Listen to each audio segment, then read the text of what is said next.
Selamat pagi semuanya. Assalamualaikum warahmatullahi wabarakatuh. Eh, Selamat pagi, semoga sehat semuanya. Ini pertemuan kita materi yang keenam ya. Untuk pertemuan pekan depan kita ujian praktikum. Jadi hari ini saya akan jelaskan juga persiapan apa saja yang nanti teman-teman harus apa namanya pelajari dan siapkan untuk pekan depan gitu ya. Nah, untuk hari ini kita lanjut ke materi berikutnya yaitu mengenai transistor ya. Ada yang sudah pernah pakai transistor sebelumnya? Sudah ya, kalau pegang kayaknya sudah ya. Nah, transistor ini fungsinya buat apa? Ada yang tahu? Ada yang tahu apa sih fungsi dari transistor, teman-teman? Pernah baca nggak transistor ini fungsinya buat apa sih? Boleh di chat atau boleh jawab yang buka di Zoom? Coba kita lihat apa transistor. Oh, ini tujuannya. Jadi untuk hari ini teman-teman akan mempelajari mengenai karakteristik transistor ya, karena transistor ini ada tiga kaki. Jadi nanti teman-teman bisa mengidentifikasi mana sih kaki basis, mana sih kaki emitor, dan mana sih kaki kolektor. Jadi ada tiga kaki ya. Jadi nanti teman-teman harus cek. Kemudian nanti kalau di multimeter kalian bisa lihat ada tulisan HFE. HFE yang di multimeter itu berarti kalian bisa mengetahui berapa sih penguatan arus yang dihasilkan oleh si transistor. Itu ya. Oke ya, mohon apa namanya, mohon diperhatikan dulu. Nah, kemudian untuk yang kedua, kita akan mengetahui kondisi panjar. Panjar itu berarti ketika arus dialirkan dan mengalir pada satu transistor dan transistor bekerja. Sekali lagi, saya sampaikan bahwa transistor adalah salah satu jenis dari komponen aktif atau pasif. Masih ingat komponen termasuk komponen apakah si transistor? Aktif. Aktif pasif? Aktif ya. Kenapa? Karena dia harus apa? Harus bisa mengalirkan arus. Dia akan bekerja ketika ada panjar atau bias atau tadi ya pemberian tegangan listrik yang kemudian dia bisa mengalirkan arus listrik. Nah, kemudian yang kemarin sebenarnya saya sudah sampaikan mengenai apa sih saturasi gitu ya. Saturasi itu berarti kondisi dia sudah tidak bisa lagi ini ya meningkat ya. Misalkan arus saturasi berarti arusnya sudah tidak bisa lagi meningkat, udah stuck di situ gitu ya. Cut off. Nah, kondisi nanti dia ketika mulai naik arusnya. Nah, seperti itu. Kemudian yang berikutnya membantu transistor bekerja gitu ya. Jadi kalau misalkan teman-teman mau membuat satu apa namanya grafik transistor, nah ini bisa dibuat atau bisa dihasilkan nanti ketika membuat satu rangkaian, lalu teman-teman bisa melakukan plotting begitu ya. Nah, di sini yang nanti teman-teman akan pakai, semoga sih ada ya transistor NPN dan PNP, kemudian osiloskop, dan nanti ada resistor, potensio, dan kapasitor. Nah, di sini jadi intinya mungkin teman-teman pernah lihat gambar yang seperti ini nih, yang di sebelah kanan nih ya. Yang di sebelah kanan ini adalah gambar dari apa? Transistor. Jadi kalau gambar realnya itu ya seperti ini transistor. Ada tiga kaki. Tapi ketika kita membuat suatu rangkaian transistor ini kita lambangkan seperti yang ada di kanan. Nah, dia ada basis, ada emitter, ada kolektor, gitu ya. Nah, satu, dua, tiga, satunya ini emitter di bagian bawah sini, lalu dua basis, lalu tiga kolektor. Nanti silakan dicek kembali masing-masing kaki-kaki ini fungsinya apa saja sih. Nah, itu yang penting sebenarnya. Nah, kemudian di bagian atas di sini kita lihat ini adalah kondisi di mana satu transistor bisa beroperasi, gitu ya. Nah, di sebelah kiri ini ada positif terhadap emitter, posisinya seperti ini. Emitter, basis, dan kolektor. Arus listrik menuju ke emitter dan Sebaliknya, arus listrik dari emitter menuju ke basis. Gitu ya. Kemudian fungsinya apa sih di sini? Sekali lagi disampaikan bahwa transistor ini adalah salah satu jenis dari semikonduktor. Jadi kalau kemarin kita belajar mengenai dioda, dioda dan transistor ini dia terbentuk karena adanya sambungan, gitu ya. Sambungan apa? Yang kemarin saya jelaskan ada kalau dioda itu cukup sambungan P sama N saja, kemudian nanti dia akan terbentuk PN junction di mana di sana nanti yang akan men-trigger adanya arus listrik.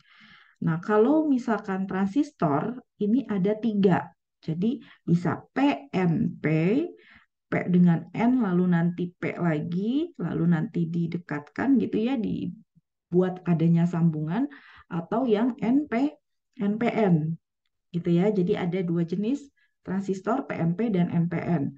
Nah, si transistor ini karakteristik dasarnya sebenarnya mirip dengan dioda, dia bisa melewatkan arus. Kalau yang kemarin kan kita belajar ya bahwa dengan dioda yang tadinya arusnya bolak-balik bisa menjadi arus searah, gitu kan ya. Sehingga karakteristik mereka tuh sebenarnya dia bisa melewatkan atau bisa juga menahan arus sesuai dengan apa? Sesuai dengan besaran dan polaritas tegangan yang diberikan. Polaritas itu maksudnya yang positif negatif karena kalau AC itu kan bisa positif bisa negatif. Yang dilewatkan bisa yang positif saja dan sebaliknya gitu ya. Kemudian bisa juga transistor berfungsi untuk memberikan penguatan daya. Nah, jadi nanti teman-teman akan menghitung nih berapa sih penguatan yang diberikan oleh si transistor yang teman-teman pakai, gitu ya. Nah, sekarang di sini lebih detailnya lagi.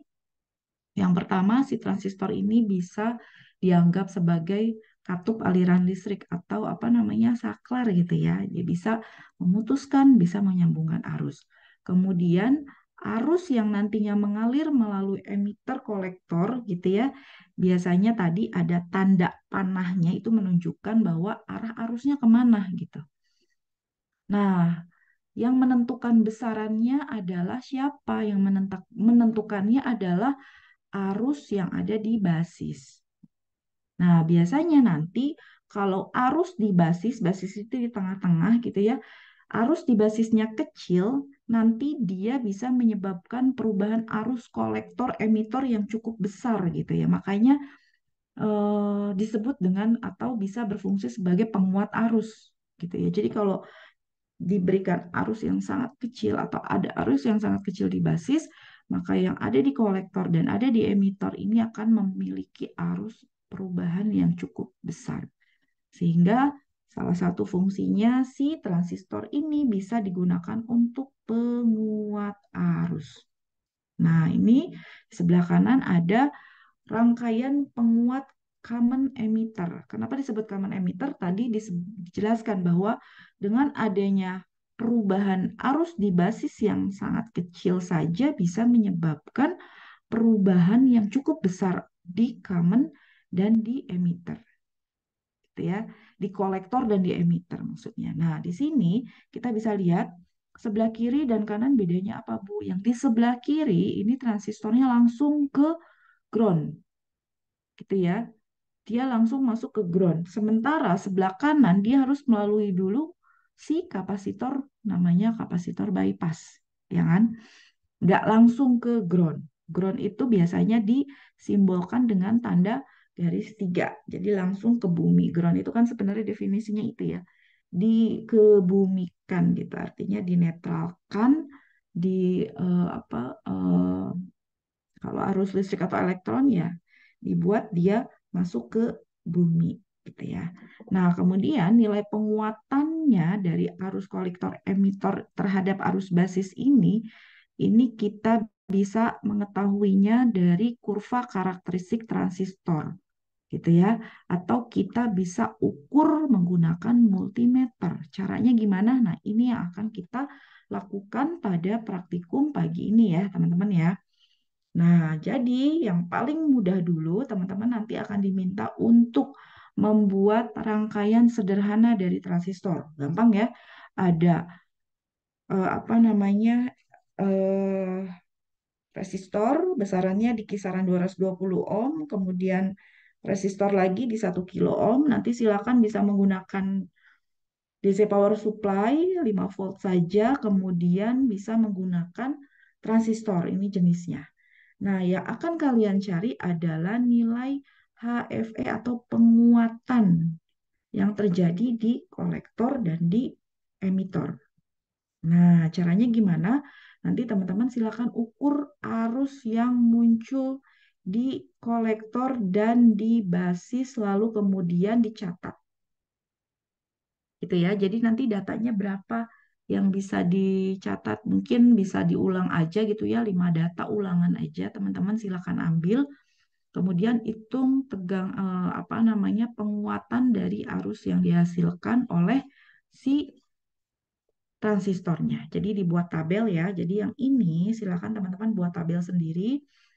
Arus basisnya berapa, arus kolektornya berapa, lalu kolom ketiga adalah HFE-nya atau penguatannya berapa.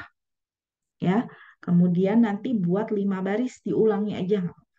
Oke ya, paham ya? Ini yang pertama, mudah ya. Nah, kemudian yang kedua, silakan teman-teman nanti buat eh, rangkaian ini juga cukup sederhana, hanya di sini kalian hubungkan dengan lampu LED yang kecil. Jadi nanti silakan cek di rangkaian di box komponen semuanya sudah lengkap.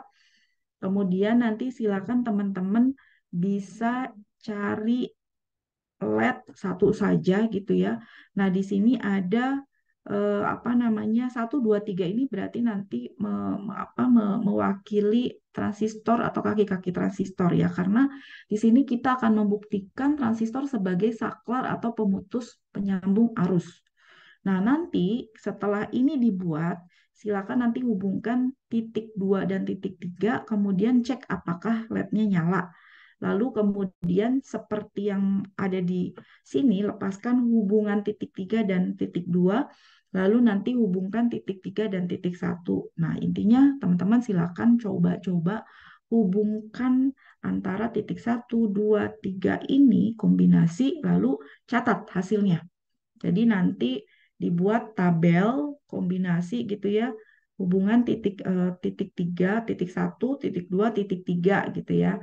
Misalkan titik 1 terhubung dengan titik 2, nanti hasilnya LED nyala atau mati gitu aja hasilnya ya. Jadi seperti itu. Jadi 2 kolom aja lah nggak apa-apa, kondisi sama satu lagi kondisi LED, kondisi apa namanya sambungan gitu ya atau titik, misalkan eh, sambungan apa titik 2 dan titik 3 terhubung. Nanti di kolom berikutnya dicek hasilnya, LED-nya nyala atau mati gitu aja. Gitu ya. Ini untuk yang kedua, paham ya teman-teman ya. Nah, untuk yang terakhir, nah ini nggak susah kok. Silakan teman-teman buktikan ini kita sedang apa namanya sedang ingin mengecek karakteristik dari rangkaian common emitter. Oh, ini kepotong ya sepertinya ya. Oke, oke, oke. Nanti saya coba cek lagi ya. Ini saklar, ini resistor, resistor, resistor, ini transistor. Gitu ya. Ini tegangan sebesar 12 volt. Ini saklar, ini untuk pemutus dan penyambung arus aja ya intinya ya. Tapi kayaknya sih benar. Nanti saya cek kembali ya. Nah, yang harus dilakukan nanti ada saklar, saklarnya pakai ini aja sih apa namanya. eh Kalau di papan teman-teman sih pakai breadboard aja ya. Jadi emang nggak ada saklar khusus. Jadi nanti silakan saklarnya itu kita menggunakan ini aja apa namanya jumper gitu ya. Kalau misalkan dihubungkan atau misalkan tersambung ya jumpernya dihubungkan ke sumber tegangan. Kalau enggak ya dicabut gitu ya. Nah, di sini nanti silakan dicek berapa sih tegangan di titik P. Nah, ini titik P-nya nggak kelihatan ya. Nanti saya cek kembali. Kemudian intinya teman-teman harus mengecek besaran tegangan input dan output itu aja. Nah, di sini nanti yang harus diberikan adalah besaran inputan berupa sinyal sinusoidal atau di sini teman-teman harus menggunakan sinyal generator gitu ya. Silakan bisa di set 40 milivolt peak to peak lalu nanti frekuensinya kurang lebih di 1 kHz. Nah, sebenarnya yang nanti akan dicari adalah output dari keluarannya seperti apa. Harusnya eh, input dan outputnya ini berbeda karena kita akan membuktikan bahwa si transistor ini nanti berfungsi untuk salah satunya menguatkan atau bisa menjadikan tadi ya penguat untuk arus. Nah, ini nanti hasilnya seperti apa? Realnya bisa terlihat dari sinusoidal yang ada di osiloskop outputnya. Gitu ya. Nah, nanti teman-teman lihat input dan outputnya. Nah, ini CH1, CH2 ini dipakai berbarengan. Tapi kalaupun enggak juga nggak masalah gitu ya. Misalkan satu dulu inputannya dicek, kemudian dicatat, lalu kemudian nanti tinggal dicek untuk outputnya, lalu dicatat gitu ya. Nah, nanti hasilnya seperti apa? Nah, ini bisa teman-teman catat input biasanya dari sebelah kiri, output di kanan ya. Nah, kemudian sampai sini ada yang mau ditanyakan dulu. Jadi tiga rangkaian ini yang nanti teman-teman bisa apa namanya bisa coba rangkai gitu ya. Semoga selesai. Kemudian nanti untuk pekan depan teman-teman silakan persiapkan. Di sini ada beberapa hal yang nanti akan dicek, yang akan kami nilai ya. Yang pertama, eh, teman-teman harus bisa menentukan hambatan resistor berdasarkan gelang warna ya, gelang warna. Jadi harus hafal ya, gelang warna, tabel gelang warna resistor harus hafal ya semua ya. Kemudian nanti cara mengukur menggunakan ohmmeter atau multimeter untuk mengukur hambatan itu juga harus bisa ya. Kemudian yang kedua mengenai cara menyusun rangkaian di papan breadboard sesuai dengan rangkaian yang diberikan ya. Nah, itu juga kami nanti akan cek begitu ya. Apakah teman-teman paham gitu ya mengenai cara membuat rangkaian di papan breadboard? Ya, itu yang kedua. Nanti soalnya kami akan berikan bentuk soal rangkaian seperti apa gitu ya. Tapi intinya seperti yang ada di sini yang harus disiapkan. Lalu ketiga, menggunakan DC power supply. DC power supply yang ada di lab. Kalau misalkan belum pernah pegang, berarti hari ini terakhir megang ya. Jadi teman-teman harus coba dulu pastikan bahwa memang teman-teman paham cara menggunakan DC power supply. Nah, kemudian yang keempat, mengukur tegangan dan arus. Nah, ini yang penting. Kemarin saya sampaikan, mengukur tegangan dan arus itu berbeda ya dengan multimeter. Kalau mengukur tegangan bisa langsung dipasang. Nah, kita langsung tempel aja di ujung-ujung kita mau mengukur tegangan di resistor. Di ujung-ujung resistor kita bisa langsung pada rangkaian. Tapi kalau arus itu tidak bisa gitu ya. Harus ada yang dicabut lalu dihubungkan ke multimeter kita. Jadi multimeter itu sebagai kabel penghubung. Nah, sehingga untuk pengukuran arus itu makanya kita bilangnya secara seri. Nah, itu penting, gitu ya. Kemudian yang kelima, cara menggunakan sinyal generator. Bagian-bagian sinyal generator, kemudian cara menggunakan ya bagaimana, inputannya nanti kabelnya dipasang di mana, gitu ya. Kemudian mengukur tegangan AC. Nah, tegangan AC yang biasanya kalian pakainya kan menggunakan sinyal generator ya. Jadi kalau mengukur tegangan berarti di multimeter cari yang tegangannya kayak gelombang gitu ya. Jadi beda gitu ya. Kemudian mengukur menggunakan osiloskop juga. Nah, itu juga perlu. Semua materi apa secara teori itu juga sudah saya berikan slide-nya. Nah, kemudian nanti silakan dicek dan dicocokkan dengan multimeter dan osiloskop yang ada di lab. Dan yang terakhir, mengukur tegangan dan frekuensi tegangan AC di rangkaian. Jadi kemarin kayak misalkan gambar rangkaian diferensiator gitu ya, yang ada di apa namanya, yang ada di praktikum sebelumnya, bagaimana caranya, rangkaian sederhana yang dibuat sampai dengan pertemuan ke-6, itu teman-teman dicek, dipelajari, bisa jadi nanti itu adalah rangkaian yang nanti teman-teman diminta untuk buat ketika ujian praktikum gitu. Oke, sampai sini ada yang mau disampaikan, ada yang mau ditanyakan dulu? Nggak ada? Berarti Maaf bisa Ibu, langsung. izin tanya. Ya, ada yang mau bertanya? Siapa ini, Nifa? Ibu maaf Ibu maaf, untuk Ada yang ini ya. yang tugas yang pertama kan bikin tabel. Ya, Kolomnya itu basis, kolektor, sama penguatan. Betul, Bu? yang pertama itu yang ini ya. Eh, Yang ini ya, ini ya. Arus basis dan arus kolektor. Itu kolom. Jadi tiga kolom. Arus basis, arus kolektor, sama nilai HFE. HFE ini penguatannya. HFE-nya rumusnya dari mana? Dari hasil pembagian antara arus kolektor dengan arus basis. Nah, teman-teman nggak usah diubah-ubah, diukur secara berulang saja sebanyak 5 kali, lalu dicatat, nggak apa-apa. Gitu ya. ya baik Bu, terima kasih. Oke, gitu ya. Jadi dibuat sendiri aja tabel hasil pengamatannya. Kemudian yang kedua juga sama, dicatat aja hasil pengamatan. Yang penting adalah teman-teman menulis hasil pengamatannya. Difotoin boleh gitu kan. Kadang kalian buat rangkaian, difotoin dulu gitu ya. Oh ini hasil rangkaiannya. Kemudian misalkan ketika titik 3 dengan titik 2 itu terhubung, difotokan hasilnya. Lalu nanti kalian bisa bahas gitu. Jadi ketika teman-teman praktikum, semua yang sudah didapatkan tolong didokumentasikan, difoto, kemudian itu bisa menjadi bahan untuk pembahasan, gitu ya. Jadi kita belajar untuk membuat satu riset sederhana sebenarnya dengan teman-teman praktikum di lab gitu ya, bahwa semuanya hasil yang kita sudah dapatkan itu penting dan perlu untuk didokumentasikan untuk memperkuat terkait dengan penjelasan yang sudah kita tulis atau data yang kita dapatkan dari mana sih? Oh ini loh buktinya gitu. Gitu ya kurang lebih. Aman, ada lagi yang lain?